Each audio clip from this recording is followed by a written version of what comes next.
ఈ మార్కెట్లో పత్తి కొనుగోలు అసలు 8% నుంచి 12%కే పెట్టిండు.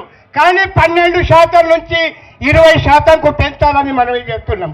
ఎందుకంటే ఈ రేవంత్ రెడ్డి సాగు బతుకులలో ఉన్నాడంటే కూడా పత్తికి బొండ లేదు, పత్తికి పూత లేదు, కాయ లేదు. ఆయనకు బతికేటందుకు నూరి ఒక్క బొండని దయచేసి సోయాబీన్ ఇంతకు ముందు 6,000 మార్కెట్లు ధర పలుకుతుండే. ఇవాళ ఏమైంది? 3,000 కూడా పలుకుతలేదు. ఆనాడు వర్షాలతోని అందరు చూసిండు, పొలాలల్లా చెరువులాగా కుంటల్లాగా పున్న చేనులన్నీ నిండితే ఇవాళ పంటలన్నీ నష్టపోయినాయి, పత్తి బండలు రాలిపోయినాయి, పత్తి ఎండిపోయింది, ఒక్క కాయ లేదు, చెట్టు కాకు లేదు. ఇవాళ రైతు భరోసా కూడా లేదు.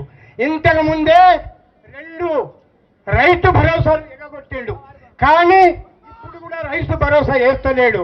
అదే రుణమాఫీ అయితే ఇవాళ ఈ ఉన్న రైతులందరికీ సకూలంగా ఇంకా పంటలకు కూడా ఆసరా ఉండేది.